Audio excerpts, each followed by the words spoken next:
All right, see y'all guys. I gotta go. Okay, pipe up. Kirby, what have you seen from Jamon in his first 3 games, being able to start and what he's been able to do? Same thing I saw last year. Hard-working, tough guy. Didn't play a senior year of high school football. Came in a little out of shape. Caught up quick. Very bright, conscientious, tough, physical. All the traits of a linebacker, and he got to watch 3 of the best do it, and he learned from them. So, he's probably not where they were, but he's sharp. He cares, and he's got a really good football coach too. Coach, obviously, getting in the position you're in right now, people gonna say all the time nice, wonderful things about the program. You speak a lot about, avoiding the noise, but when you got the opposing coach saying it's the greatest collection of talent in the history of college football, I mean, what does that have? He's probably watching last year's tape if he's saying that. Because, there was a lot of really good players on that team last year. This team's, we're young. We got a lot of mistakes and a lot of things to clean up. So I get it. If I was him, I'd be saying the same thing. But I know different. Kirby, I wanted to ask, when you have guys like Dan and Stetson who started their career as walk-ons and worked their way up the depth chart, does that validate to the younger guys on the team, but they're walk-ons or not, that there's a process that you can buy into, and if you buy into it, you'll eventually achieve success at some point in your college career? It validates it, but I don't know if they listen to it. There's no patience. We've been talking all this week about growth requires patience, and some kids don't really understand what that is. But growth definitely requires patience, and if you don't get it right the first time, the second time, it requires patience. And sometimes, we're talking about growing this week and trying to find ways to get better, and we've had each kid pick 2 things, write them down on an index card, put it up in his meeting room, and then he's got to stand up in front of the team and show it where he did it, and that requires growth. And those guys epitomize, Ladd, Dan, Stetson, just guys that grew, and they were patient. It requires patience sometimes to get where you want to go. I'm fascinated with the growth exercise. I wasn't familiar with that. Are you saying that's something that you already did, and that for this year, something you do every year? We just change it up sometimes. It's something we're doing this week, but we've done it before. But we have different exercises where they post them, put them in their meeting room. It's on the door like a kindergarten teacher, and you look at it and you decorate your door, and you see it every day you go in, and then you got to stand up in front of the team and show the video of where you actually did what you said you were going to do. And I was just going to ask you about it. We get Zion and Dan today, so what are your overarching thoughts when you talk about those 2 guys? Max effort guys. They epitomize what the culture of this program is. You're tough, you're physical, you listen, you try hard, you're selfless. They are all those things. And that includes some talent. They got talent. They wouldn't be here. They wouldn't be able to play. But talent's not the overriding factor with those 2 guys. Caring about the program is. And they set the tone. They were out there today in 90-something degree heat. And I remember going up to both of them and getting our touches in, bumping up and saying, hey, we got to go to work. And they drive that part. Not just them, but so many others like them create a good bond among the guys to work hard. Sean Lewis isn't the first coach to overly praise the program that you've built, the roster that you've built, and it seems very over the top in the manner in which he said it. What are coaches trying to accomplish, you think, when they come in and say those sort of things about your roster? So when they upset us, they beat somebody good. That's what they're doing. And they believe they got a shot to come in here and beat us. And you want to build the opponent up. Just same way I respect his program. When you turn on a team's tape and you watch special teams, you find out within 5 minutes what kind of team they are. They are some of the leaders in MAC in almost every special teams category. They have a great offensive system that utilizes a really talented quarterback. They have good skill players, and they have a unique defense that's hard to prepare for. So, I got the utmost respect for what they've done. They've played probably one of the hardest schedules in the country. So you talked a bit about how you emphasize growth from your players. Can you talk a bit about the areas where you've seen growth from Logue and Jackson and some of those, and the team as a whole, to start the season and going into your next game against? Yeah, I don't even know where to begin with Z Logue. He's been a guy that he sat behind the studs we had last year forever. And you know, I was laughing today because we had Bear and Christian going down against the one offense and getting just drilled. And I was telling Bear and Christian, you got to do it to get better. And Z Logue was sitting there. I was like, ask Z Logue. He spent 3 years down there. You know, he was 3 years of going against Jamari and Shafe and just every day. And now, you know, he goes against the scout line and he's over there making those guys better. But those young guys have to go over there and rep. And Z just spent a lot of time working his craft, getting better. And he's still got a lot of things he can improve on, but he's not afraid to work at it. And Dan, same thing. You know, Dan was an unknown that really worked his way to the point where he's a contributor, he's intelligent, he's reliable. All offseason, you were saying the younger guys couldn't be complacent because they hadn't won anything. Well, now you guys are clearly winning things. How is it keeping them hungry and keeping them level-headed? Well, the tape does that. I mean, there's success to you guys in statistics.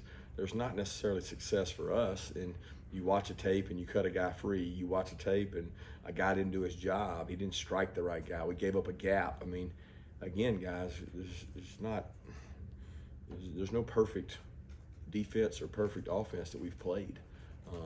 We know that the winner will ask what we did in the fall. And what we're doing now is preparation for what is to come. And that includes getting better every day, regardless of who our opponent is. You know, we're not out there just getting ready for Kent State. We're getting ready for the entire schedule we got. We want to get our players better.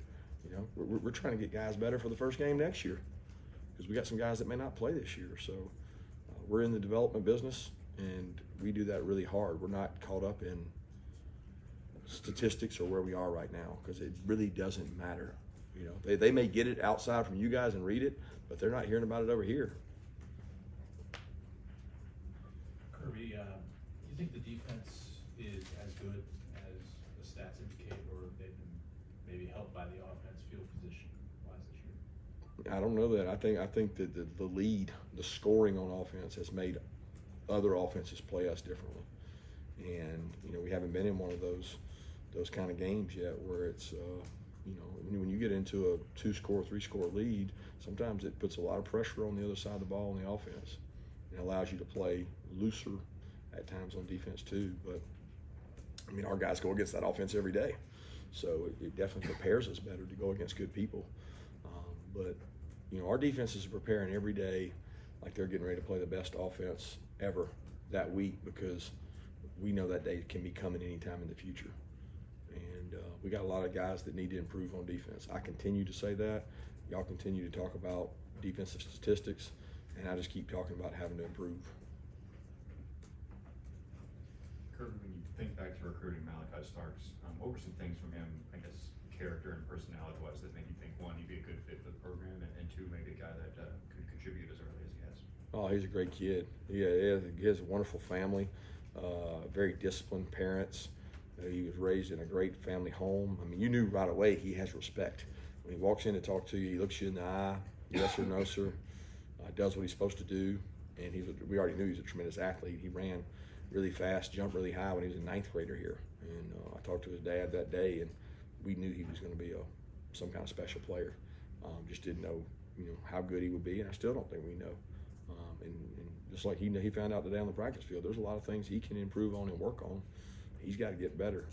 He's made some good plays, but he's also been gifted some plays, and he's been lucky on some times that he had his eyes in the wrong spot that we got to keep working with him on.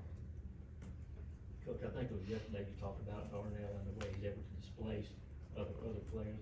How many tight ends have you been around in your career to kind of do the same thing that Darnell does from that perspective? The combination of athleticism and displacement, probably none. I mean, we had a couple guys when I was at Alabama, Michael Williams. We had some really big, more blocking-wise, offensive tackle type guys, but he has a receiving skill set that's unique combined with that size. And the best thing right now about Darnell is he has been working so hard. I mean, he has practiced. You see it usually in year 3 in guys where you go, wow, man, that guy's matured. Man, that guy knows how to practice.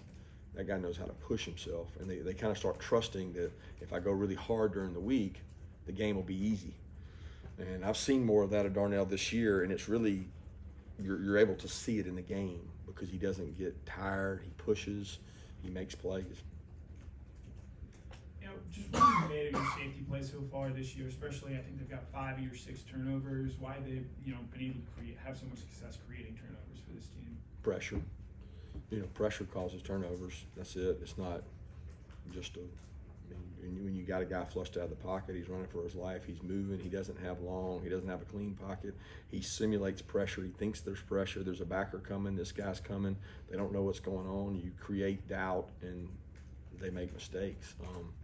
That's created a lot of it. Kirby, 1 turnover this weekend ended up in the hands of Trezmen Marshall. What have you seen from him this fall, and where can he improve?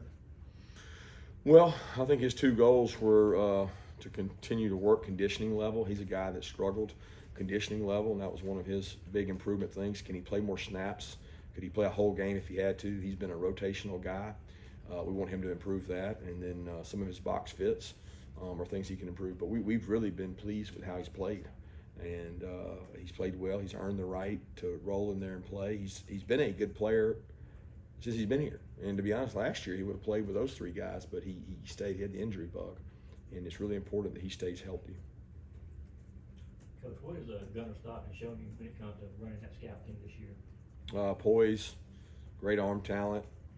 He's probably played better since being on the scout team than having to deal with the information overload. A lot of times you find out a lot about a guy on a scout team because he gets to look at a card. There's no thought process. There's no, I got to say this, do this. You take the robot out and you just play.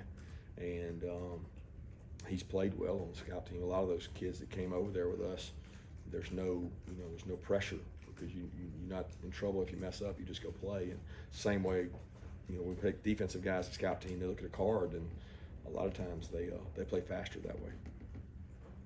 You've had Ladd and I think PR's back up punt return. Well, thoughts on the punt return team, and with this offense, you mainly just tell them we just want you to protect the ball? No, we're not in protect mode. I mean, that's conservative. That's not what we want to be about. We're trying to score on every kickoff return we get the ball, and every punt return we get the ball. We're aggressive. We think we're going to outwork people and out practice people at those things to put pressure on them. I mean, our goal is to strike fear in every part of the game in our opponent, and that might be the one edge that puts us over the top. So we're not telling them to fair catch it. I mean, we're telling them to be smart, and we got to do a better job on that unit to create space for him. Time for 2 more questions. Anyone? 1 more. Thank you. Thanks, guys.